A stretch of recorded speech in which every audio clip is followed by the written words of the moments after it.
ሰላም ክብራትና ክብራን ተከታታዮቼ እንደምን አላችሁ? እኔ በጣም ደህና ነኝ። ዛሬም እንደተለመደው በወሳኝ መሰረታዊ የህግ ፕሮግራም መጥቻለሁ። በዛሬ ፕሮግራሜ ትንሽ ለየት ያለ ነገር ላስመለክታችሁ ወደድኩኝ። ስለ ጦርነት ህግ ላውራችሁ። ጦርነት ህግ የለውም ሲባል በብዙ መጽሐፎችና በብዙ ፍልስፍና ልቦለዶች ላይ ሰምታችሁ ሊሆን ይችላል። ነገር ግን ጦርነት ህግ አለው። በዛሬው ፕሮግራሜ ስለ ጦርነት ህግ ወይም ዋር ሎው የማወራችሁ ይሆናል ማለት ነው። ለዚህ ቻናል አዲስ የሆናችሁ ቻናሉን ላይክ፣ ሼር፣ ሰብስክራይብ በማድረግ አብራችሁኝ እንድትቆዩ በታላቅ ትህትናና አክብሮት ጠይቃለሁ። ቀጥታ ወደ ዛሬው ፕሮግራሜ ይገባል።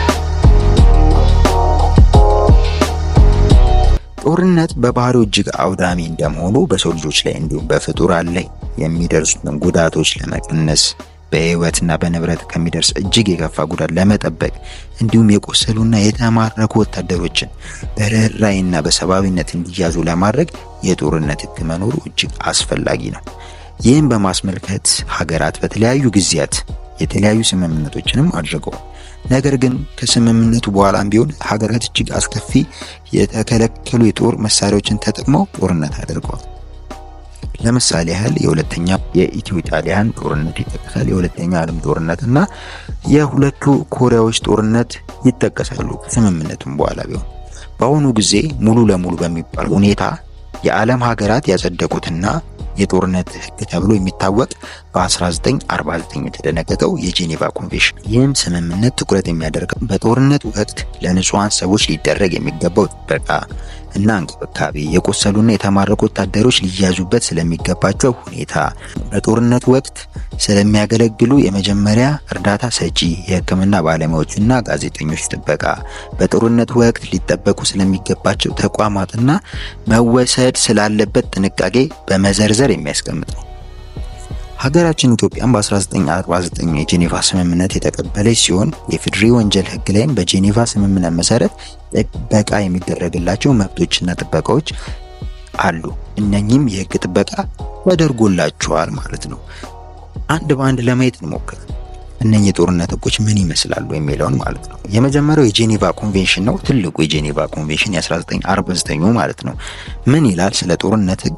በጦርነት ወቅት ለቆሰሉና በምንም ሁኔታ ለመዋጋት ለማይችሉ ወታደሮች፣ በጦርነት ቀጠና ውስጥ የመጀመሪያ እርዳታ የህክምና አገልግሎት ለሚሰጡና በጦርነት ውስጥ ተሳትፎ የሌላቸው ሰዎች ጥበቃ የሚሰጣቸው ናቸው ይላል።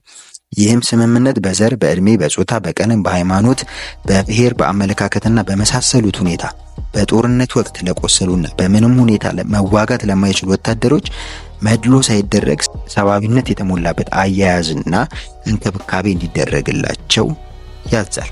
በተጨማሪም በጦርነት ወቅት ለቆሰሉና በምንም ሁኔታ መዋጋት የማይችሉ ወታደሮች ላይ የሚፈጸም ድብደባ፣ ክብረነክ ጥቃት ካለ ፍርድ የሚፈጽም፣ ግድያ የሚከለክልና የህክምና እርዳታን የማግኘት መብት እንዳላቸው ይደነግጋል ማለት ነው። ሀገራችን ኢትዮጵያም የጄኔቫ ኮንቬንሽን መሰረት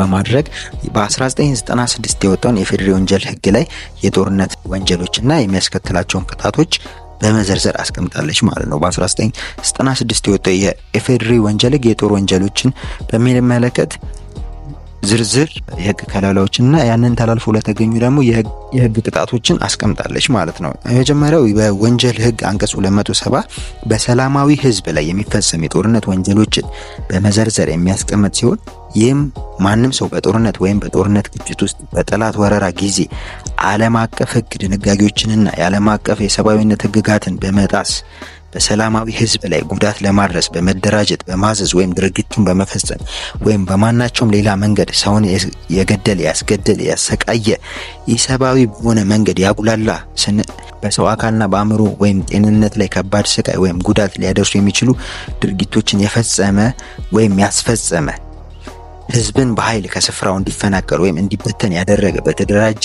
እቅድ ከሀገር ያስወጣ ወይም ወደ አንድ ግዞት ስፍራ ወይም የግዴታ ስራ ማከናወኛ ስፍራ በመላክ እንዲታሰር ያደረገ ወይም በጠላት የሰለላ አገልግሎት የጦር ኃይል ወይም አስተዳደር ስራ ውስጥ መልምሎ እንዲያገለግል ያስገደደ፣ በግዴታ ዜግነቱን እንዲያጣ ወይም ሃይማኖቱን እንዲለውጥ ያደረገ፣ የዝሙት፣ የብልግና ድርጊት ወይም የግብረ ስጋ ድፍረት ተግባር እንዲፈጸም ያስገደደ የማስፈራሪያ ወይም የማሸበር ድርጊት ያደረገ፣ በመያዣነት ያገተ ወይም የጅምላ ቅጣት የጣለ ወይም የበቀል ድርጊት ያደረገ፣ በሕግ በተቋሙ ለፍርድ ሂደት ዋስትና ከሚሰጡ መደበኛ ፍርድ ቤቶች ውጪ ቅጣት የወሰነና ያስፈጸመ እንደሆነ እንዲሁም ደግሞ አንደኛ ወገን በተቆጣጠረው ስፍራ ላይ ለሚኖሩ ሰላማዊ ሰዎች አልባሳትን፣ መኝታን፣ መጠለያን፣ የሕክምና መድኃኒቶችና መገልገያዎችን ወይም ለኑሮ አስፈላጊ የሆኑ ነገሮችን ያላቀረበ፣ እንዲቀርብላቸውም ያላደረገ እንደሆነ እድሜያቸው ከ18 ዓመት በታች የሆኑ ህፃናትን በጦርነት ውስጥ እንዲሳተፉ ለማድረግ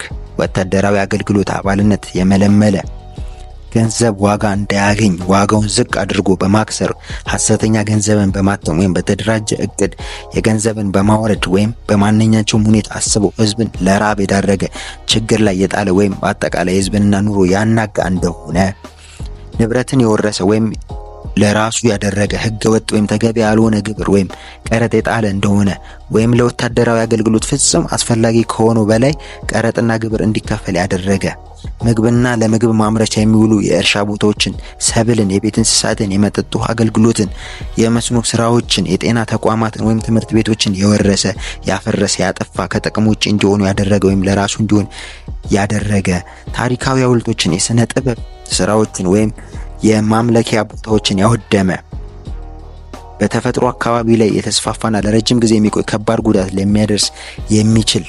ለማድረስ የሚችል መሳሪያ ወይም የውጊያ ስልት የተጠቀመ፣ በዚሁ ምክንያት አካባቢው ነዋሪ ጤና እንዲታወቅ ያደረገና እንዲሁም አደገኛ የሆነ ኃይል እንዲለቀቅ በማድረግ እና በዚሁ የተነሳ በሰላማዊ ነዋሪ ላይ ከፍተኛ ጉዳትን ሊያደርስ የሚችል ሁኔታ ግድቦችንና የኒውክሌር ኤሌክትሪክ ኃይል ማመንጫ ጣቢያዎች ያጠፋ እንደሆነ ከ5 ዓመት እስከ 25 ዓመት ሊደርስ የሚችል ጽኑ እስራት ወይም ነገሩ በጣም ከባድ በሆነ ጊዜ በእድሜ ልክ ጽኑ እስራትና በሞት ሊቀጣ ይችላል ማለት ነው።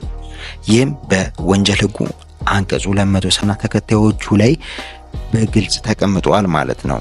በወንጀል ሕጉ 271 ስር በቁስለኞች ወይም በበሽተኞች በባህር ወይም በአየር ላይ ባሉ ሰዎችና ወይም በጤና አገልግሎት ላይ የሚፈጸሙ የጦር ወንጀሎችን በመዘርዘርም ያስቀምጣል ማለት ነው።